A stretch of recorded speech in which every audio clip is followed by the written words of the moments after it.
All right, good evening, everyone. We will be in the book of Romans for the next 13 weeks, I guess, and then we start our summer series, I believe. So I'm going to do my best to get 16 chapters in 13 weeks. So we'll just see how that goes. I'm going to have to make adjustments as we move along. When Chris said that we needed a teacher for this quarter, I ignored him for a while. I was busy like everybody else. And then I after not seeing anyone else volunteer for it, I thought, well, everybody's busy too, so I'll just put my name down and make it happen that way. But instead of asking what would probably be best to teach, that hadn't gone over in a while, I told him I'd like to teach Romans. And that was before I realized Troy had done a very in-depth study of Romans a couple of years ago. But I've had this ongoing discussion with a friend for years. And we come back to the book of Romans often, and so it's just been on my mind, and I want to talk about it. And he's from the perspective that grace is what saves us without works, and that's true. We're going to read this here in the book of Romans, but we shouldn't put a period after that statement. Like, we can expand upon that a little bit, and the book of Romans does as well, and we will get to that when we get to it. But Romans is an interesting book. I think it's very pertinent to our time, our culture, and everything just as much as it was then. And I guess before we dive into the first verse, I'd like to give a little bit of maybe a backdrop to Romans. So Nero is the emperor during this time. He has not yet burned Rome or pinned it on the Christians yet at this time, although it's not far away. It looks like Paul wrote this somewhere around the year 57 AD. It is a few years variance, give or take, but that's good enough for our purposes. I was trying to put together a timeline to put on a PowerPoint just to make it a little easier, but I for some reason couldn't get it right, so I skipped it maybe next week. But if we have Jesus, born in year 0, you have Emperor Augustus, who was emperor of Rome at the time, and we can, he's mentioned by name in the book of Luke, Luke chapter 2, verse 1. And then by the time Jesus is crucified, Emperor Tiberius is in charge, and he is also mentioned by name in the book of Luke. Caligula follows him, which is not mentioned by name in the Bible, but he's pretty infamous, right? He was a crazy guy. Ruled for 4 or 5 years. And then you have Claudius, who is also mentioned in the book of Acts, chapter 18, verse 2. An interesting thing about Claudius is that, he was right before Nero, but he instituted this edict in Rome to expel the Jews from the city of Rome. And I think that was started about the year 49 AD until he died in 54 AD, at which point the Jews came back. Now that's important because Paul here is writing to the Church of Rome, and so Jews had not been allowed there. And so if he writes this about year 57, it's only a couple of years after the Jews returned to Rome.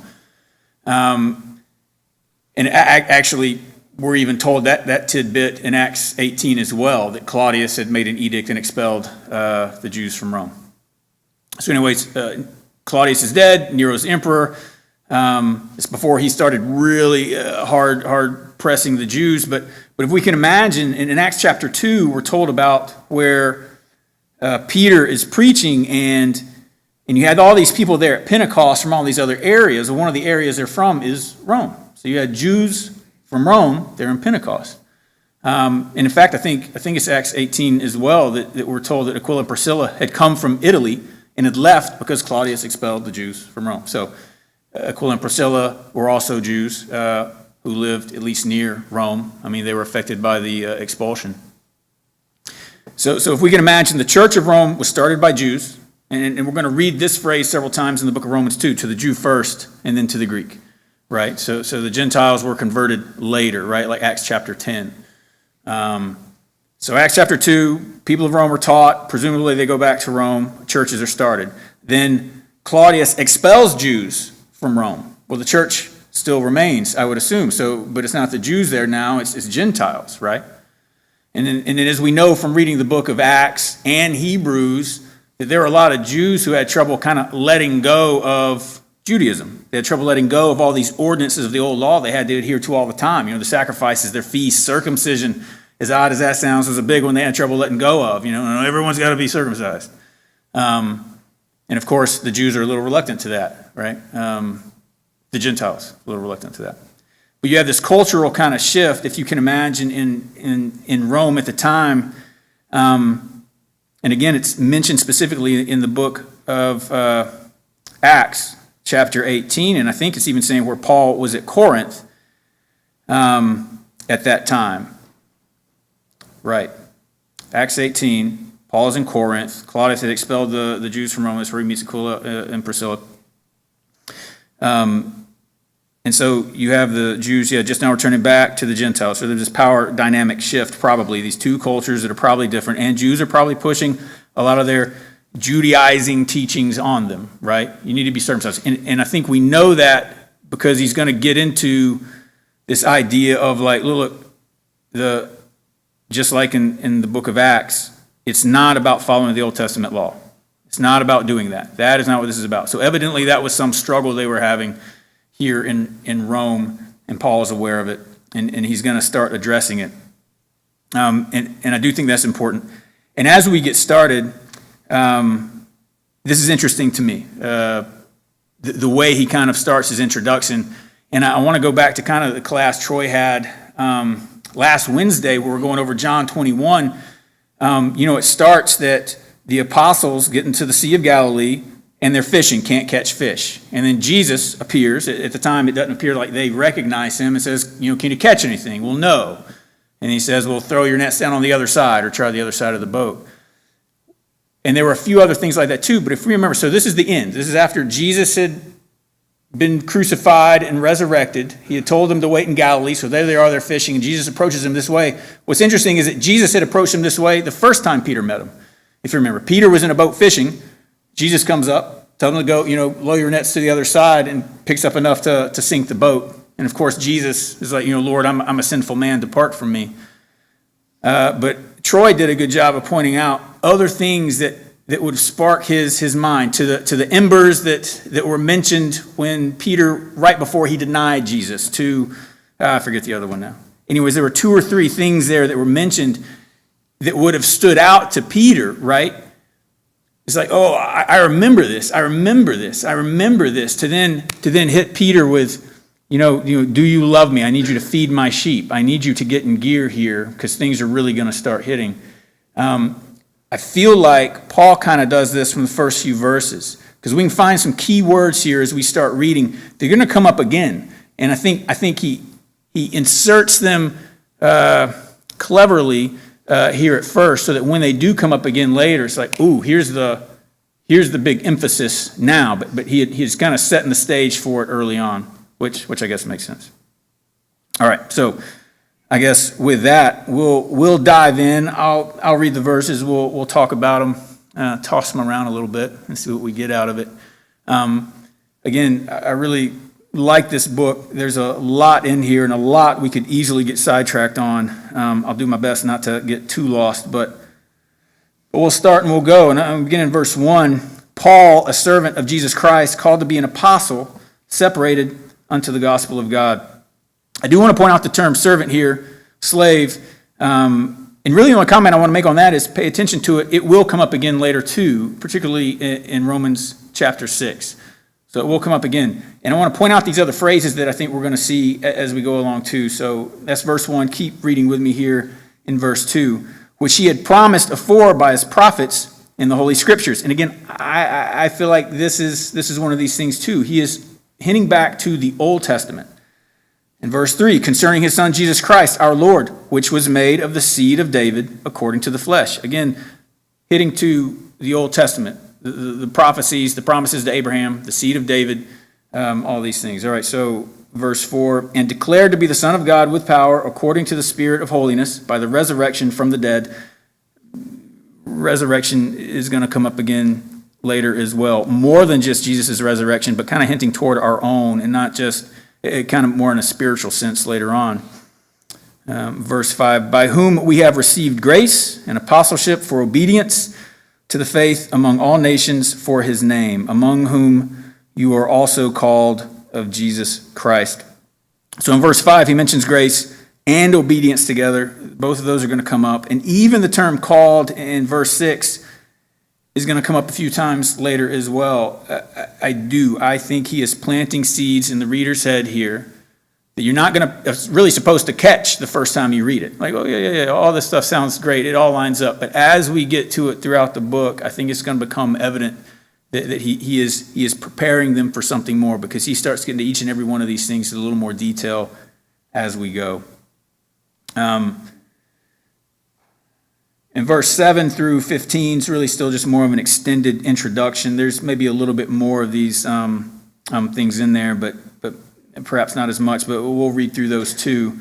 So verse 7, to all that be in Rome, beloved of God, called to be saints, grace to you and peace from God our Father and the Lord Jesus Christ. First, I thank my God through Jesus Christ for you all, that your faith is spoken of throughout the whole world. For God is my witness, whom I serve with my spirit in the gospel of his Son, that without ceasing I make mention of you always in my prayers, making request, if by any means now at length I might have prosperous journey by the will of God to come unto you. For I long to see you, that I may impart unto you some spiritual gift to the end ye may be established.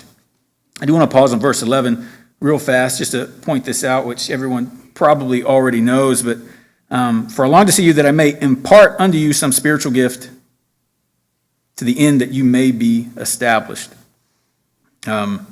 I think some translations may say strengthened instead of established. I actually looked up the Greek for that. It is planted.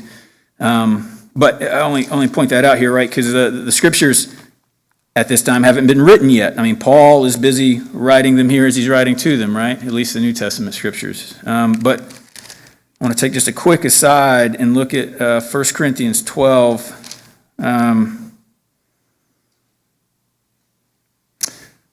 1 Corinthians 12, I'm going to start in verse 5, I guess. And there are differences of administrations, but the same Lord. And there are diversities of operations, but in the same God which worketh all in all. But the manifestation of spirits is given to every man to profit withal. For to one is given by the Spirit the word of wisdom, to another the word of knowledge by the same Spirit, to another faith by the same Spirit, to another the gifts of healing by the same Spirit, to another the working of miracles, to another prophecy, to another discerning of spirits, to another diverse kinds of tongues, to another the interpretation of tongues. But all these work that one and the selfsame Spirit, dividing to every man severally as he will. This is an important passage, but it tells us that even things like knowledge were spiritual gifts at that time, that wisdom was a spiritual gift at that time. And actually, the one here, faith, I looked that up. I think it can be interpreted as persuasion. So it could potentially, instead of faith, mean the spirit of persuasion and teaching others. I'm not a Greek scholar, so don't hold me to that. It's just an interesting thought. But they didn't have the completed scriptures at this time, not written down from the apostles. Evidently, Rome didn't have people who had these gifts yet, or at least not much. That's one of Paul's things here in verse 11 back in Romans 1, is that I want to come to see you that I might impart these gifts so that you might be established or planted. Does anyone else have a different word there? So mine says established in the King James in verse 11, Romans 1, that you make you strong. Yeah. And again, I looked it up, and it looks like the literal translation of that Greek word is more like planted. But these gifts were almost essential at this time because they didn't have the completed scriptures. So some people had knowledge. They just had, the Spirit gave it to them. They have the knowledge. Some people have wisdom. They have these different things that work together for the congregation. So that's what he's talking about. All right, verse 12, back in Romans 1. That is, that I might be comforted together with you by the mutual faith both of you and me. Now I would not have you ignorant, brethren, that oftentimes I purposed to come unto you, but was let hitherto, that I might have some fruit among you also, even as among other Gentiles. I personally like the King James Version. I like the way it flows most of the time, but sometimes it's weird, and it's hard to understand. So like verse 13 is one of these places where it's a little odd. Now I would not have you ignorant, brethren, that oftentimes I purposed to come unto you, in parentheses, but was let hitherto. Does anybody know what that means? I was let hitherto? No, I didn't either. I had to look that up. But it's more like hindered. I was prevented from coming, right? This is odd reading anyways, one of the problems with King James, but what are you going to do? But he wanted to go to Rome. He was kept from it, prevented from it. He will eventually get to Rome, and we know that there at the end of Acts, but not yet, although it's not far away. Verse 14, I am a debtor both to the Greeks and to the barbarians, both to the wise and to the unwise. So as much as in me, I am ready to preach the gospel to you that are at Rome also. And Paul did a good job in this introduction of making plugs for both the Gentiles and the Jews in here. Now these next few verses should probably be underlined or highlighted or committed to memory if at all possible. But these are foundational verses here, 16 and 17. Romans 1, 16 and 17. For I am not ashamed of the gospel of Christ, for it is the power of God unto salvation to everyone that believeth, to the Jew first, and also to the Greek. For therein is righteousness of God revealed from faith to faith, as it is written, the just shall live by faith. And he's quoting Habakkuk there.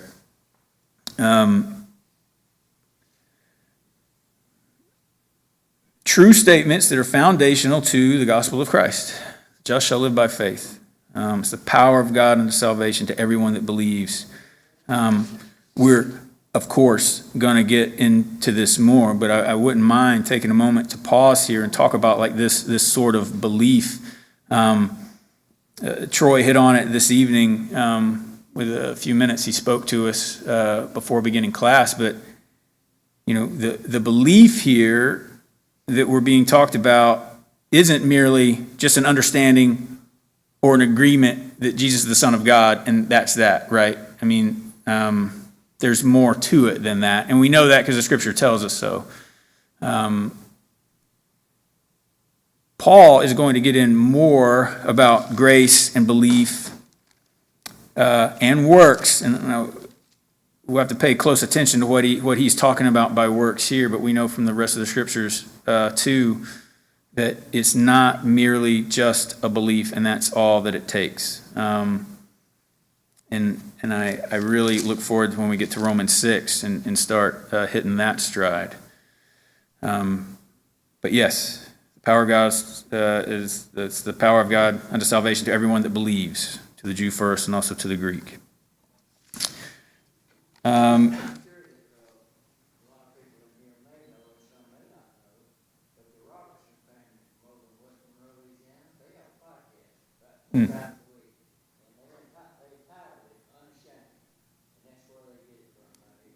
Yes.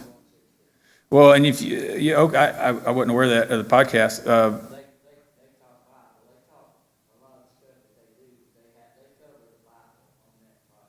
Oh, are those the I'm not trying to make a joke. Are those like the duck hunter guys from the TV show? Okay. All right. Maybe I did know that. Okay. But yeah, I guess you ask a question, what does it mean to be ashamed in the gospel of Christ anyways? I think we can think of extremes, right? But there are other ways that we can maybe show that we're ashamed by not even quite realizing it ourselves, or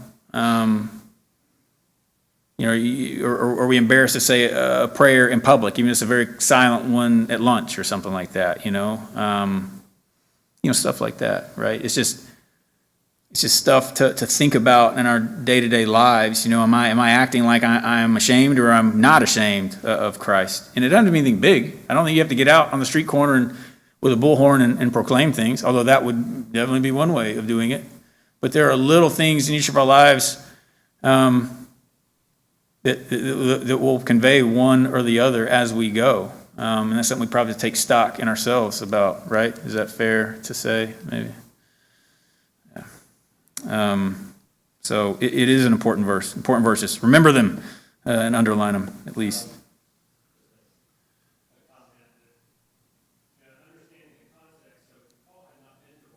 Right.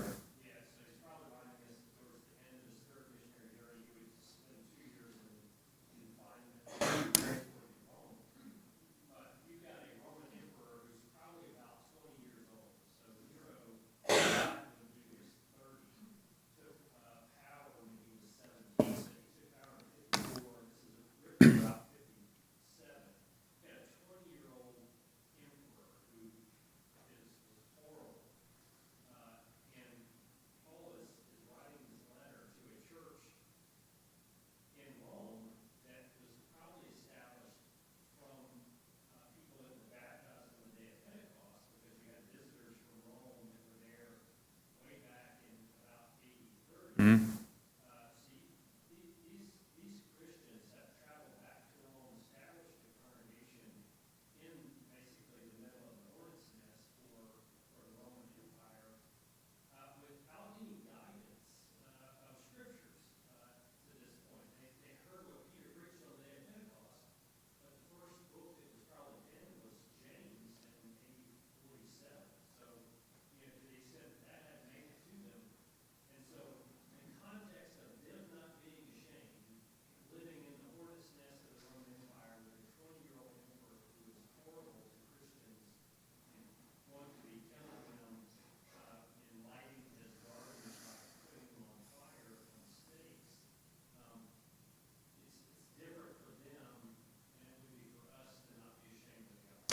Yeah, that's a really good point. Rome was not, I mean, it was not a kind place. I don't know exactly what it was like. I mean, you can read some history stuff. It's hard for me to imagine the day-to-day operations there. Like, I mean, kind of like you said, the full extent of Christian persecution had not quite begun yet. I think at this time, most of the persecution was probably from Jews for the most part, although I'm sure some Romans did. I don't think the Romans went from everything's cool to all of a sudden let's crucify Christians. You know, I think some things had already been brewing, and then the burning of Rome was just an excuse to take it one notch higher. But not just the literal persecution they're going on. This is more than someone hurting their feelings, you know. This is more than being, not invited to somebody's birthday party or whatever. It's a literal persecution, literal hardship. And you have to remember too, like Rome wasn't like the most, there were a lot of going to be temptations, a lot of things going on there. It wasn't the most moral place in the world. And speaking of Nero, he was stepson to Claudius, the previous emperor. Claudius ended his reign not by natural causes. His wife, Nero's mother, had him killed. Agrippina, I think is how you say her name. It's always interesting to me. I had heard one time, I thought I did, that it was believed that Nero's mother was a Christian and that he had her killed. And then so you get to Philippians, the end of Philippians, and Paul's talking about people who are greeting them. It's like, and even brethren of the household of Caesar greet you. And I'm like, wow, that's interesting. Maybe his mother was indeed a Christian. We don't know for sure. Although I was trying to look that up in preparation for the class, and actually I can't find anything that she was a Christian at all. Now clearly someone in Caesar's house was, Nero's house was. I'm not sure that Agrippina was. There's a lot of stuff written about her that's kind of crazy. Maybe it potentially, I guess there was a rumor, I don't know how true it was, but I guess that maybe even she and Nero had more than just a mother-son relationship, at least at times, but she had her husband killed, and there were a few other things going on that seemed less than Christianly, but you never know. People could change and repent in their lives, but Nero was surrounded by a lot of wild stuff. Rome was kind of a wild place, and you have Christians here existing in it. And like you say, they don't even have the full totality of the scriptures yet. it must have been very difficult, and we have the benefit of those difficulties now here in the book of Romans that we get to learn from, but we still have difficulties today that we struggle with that aren't much different as we get to look in here. Yes, sir.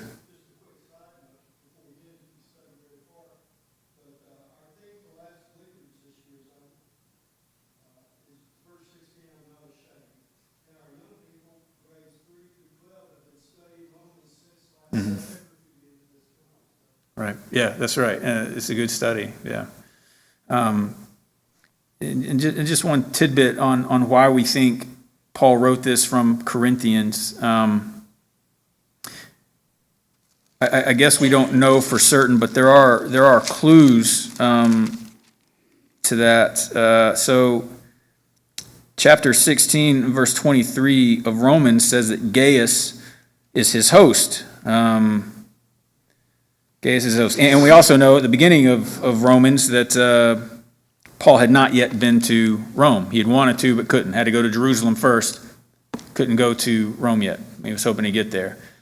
Oh, man, I had this somewhere.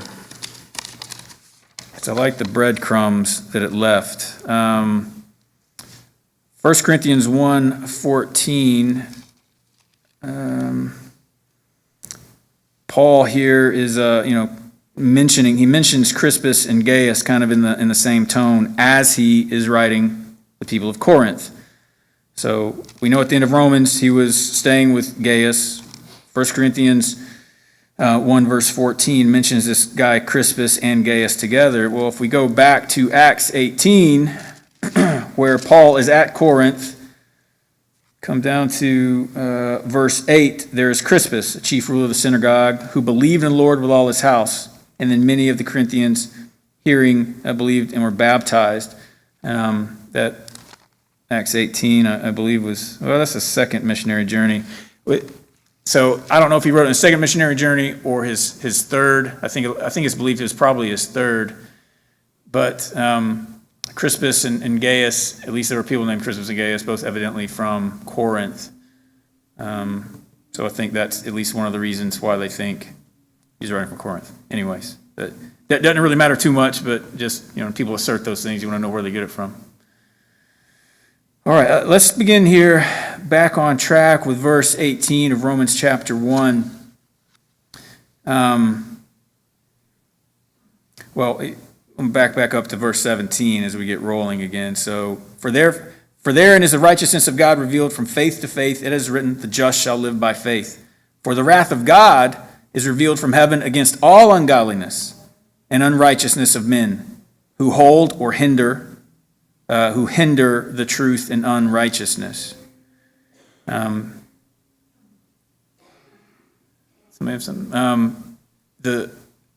So they have the truth, they hinder the truth in unrighteousness. Hold on to that thought. Hinder the truth in unrighteousness. Let's continue here in verse 19.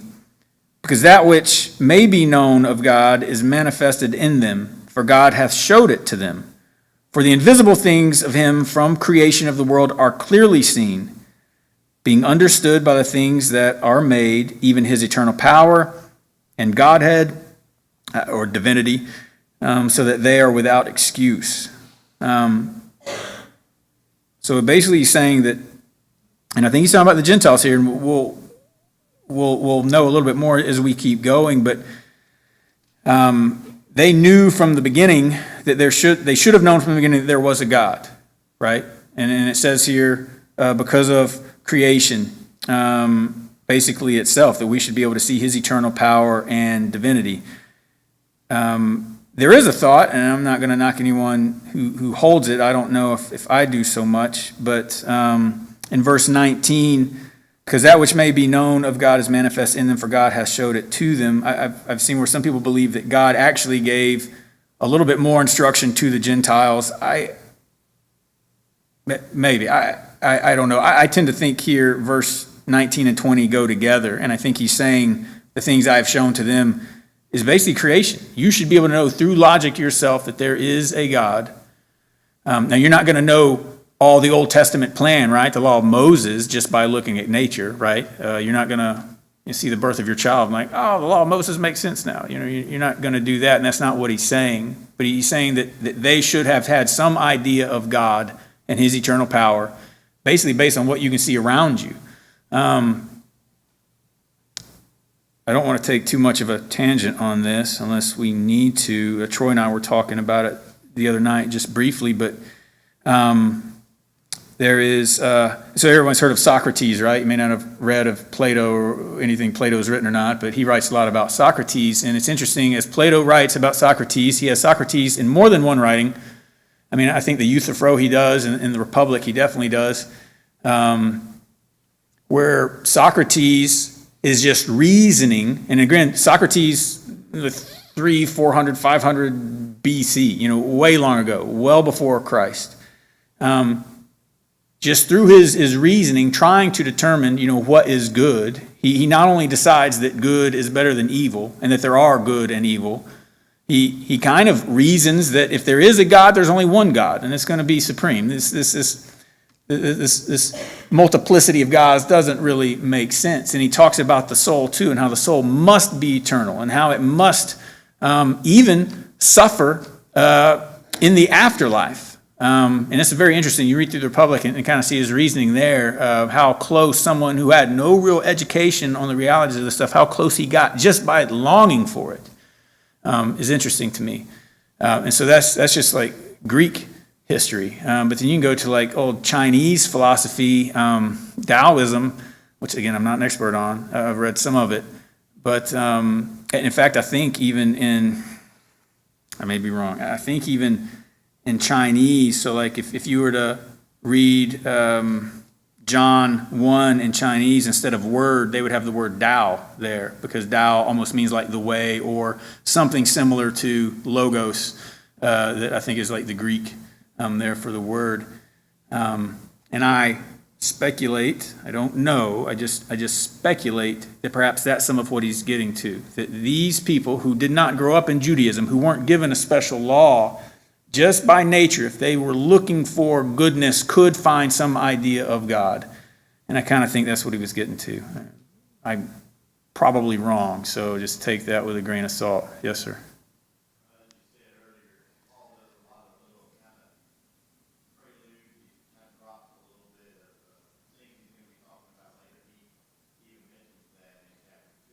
Yeah.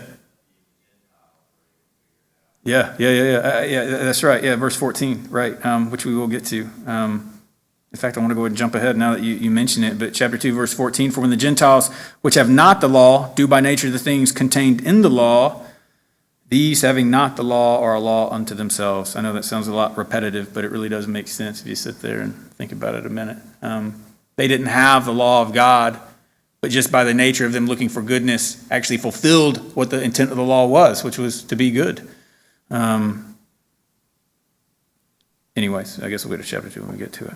But that is interesting. Now, as we continue with this thought in chapter 1, we're going to see that. Did somebody call my name? Oh, please. Connie. Yeah. Please.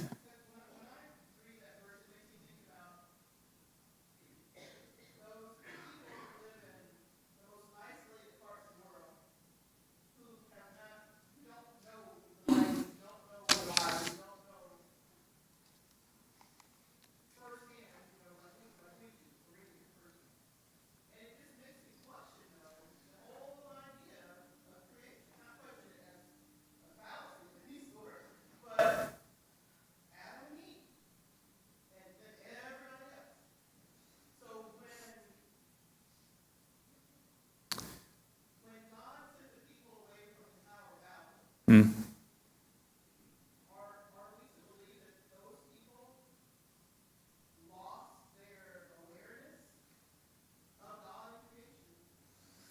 I don't know.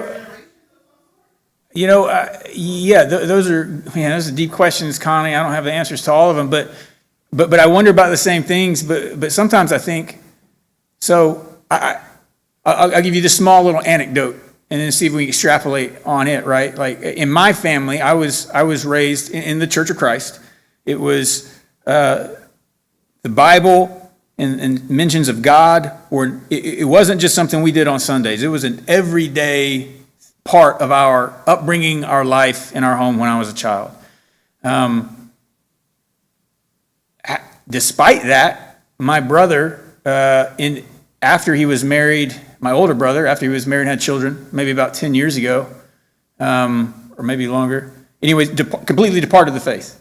Just, I don't believe it anymore, I'm gone.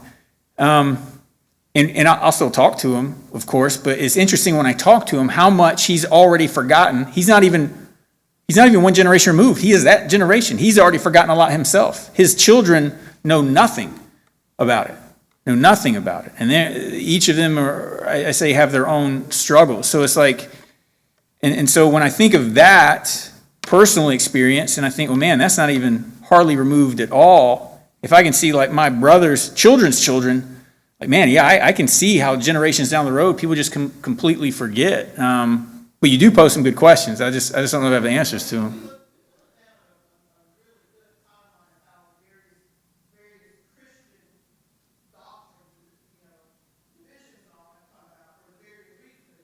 Right.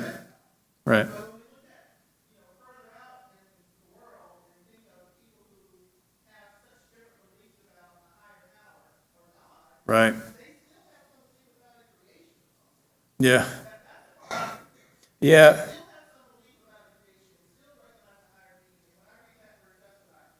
Well,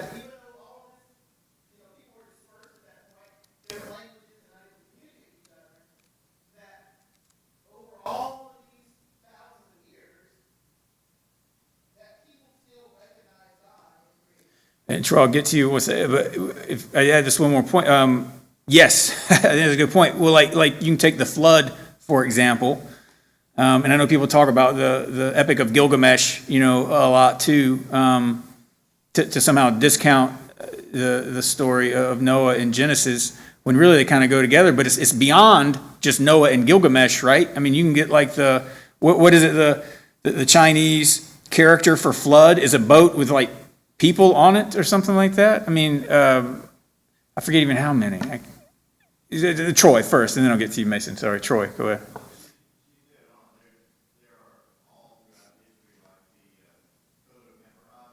Right.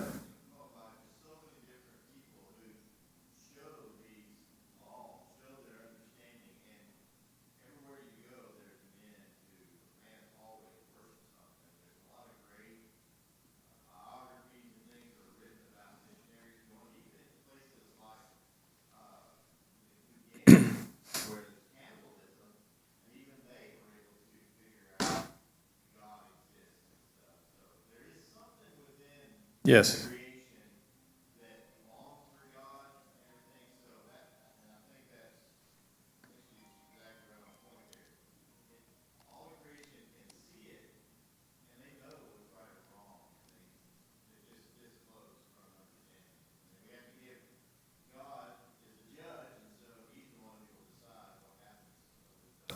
Yeah, Mason.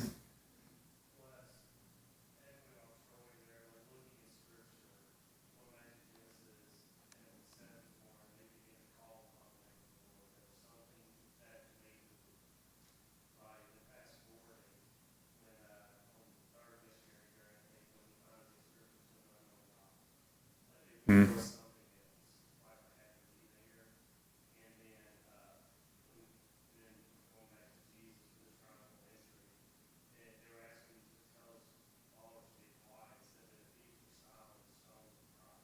Right. Yeah.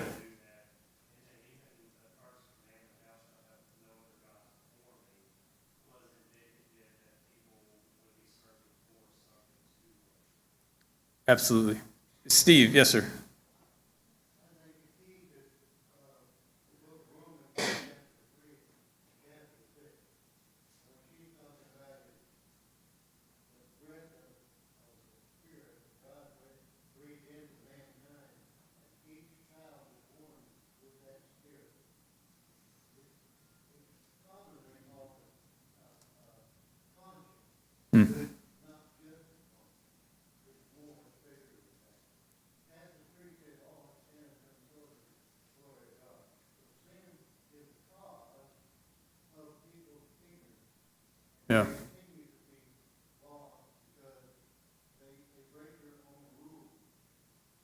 Yeah, I can get behind that, I think.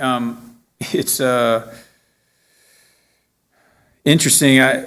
My same brother, who is still very much, I guess, agnostic, maybe leaning atheist, has told me that the default, he thinks, we can't know either way, so I think the default is basically agnosticism. And I was like, well, that's interesting that you would use the word default, because if you like factory reset your phone, put it on default, right, you kind of remove everything and it goes back to how it came out of the box, right? And then it's like my brother's trying to do factory reset by removing one app, in a way, because he's not going back to like live off the land, to live in the wilderness, right? A hunter-gatherer. He's not doing that, and it occurs to me that just like you guys pointed out, every culture across the world has some theology or idea of spirits in its history, every one of them. And it's not until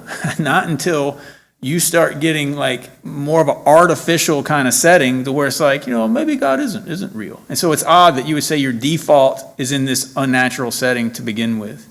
But when you're out there fighting every day to exist, and you're dealing with death and finding food on a day-to-day basis, God is always there, evidently. I mean, we can look in history and see that.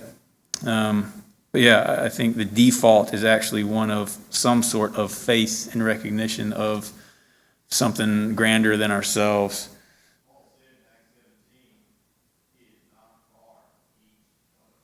Yeah.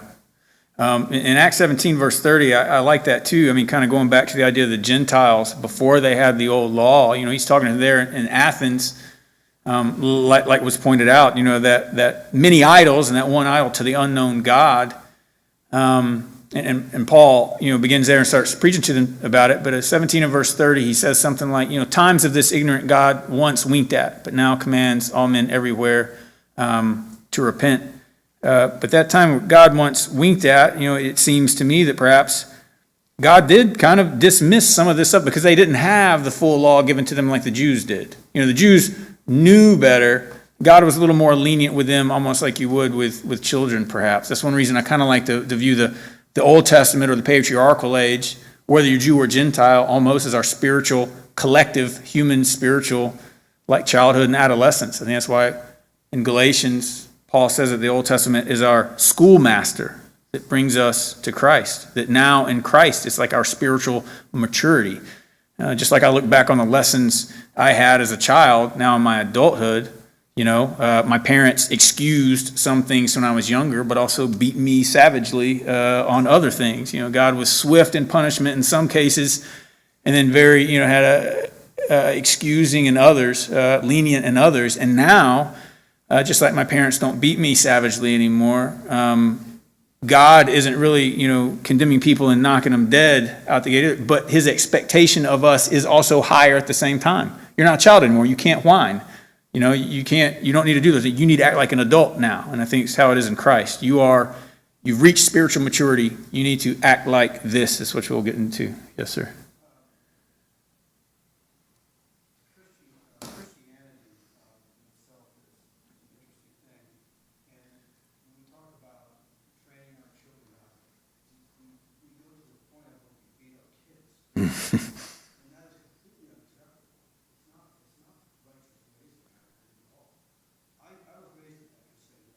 Yeah, I was too. And I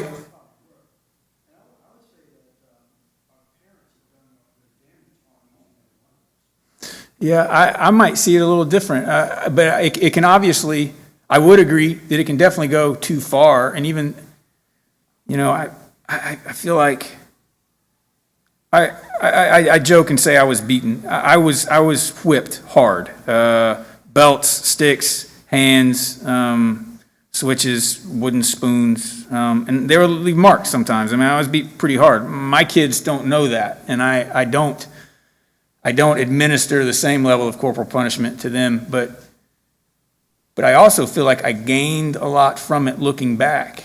But my parents and you may be right. I read through Proverbs and see the admonition, but it's just a fair point. I think, you can't reason with unreasonable people, and sometimes you have that little bit of, you can obviously go too far with it. I'm not going to deny that. Well, yeah, and sure, yeah. Yeah, well, that's something to look at.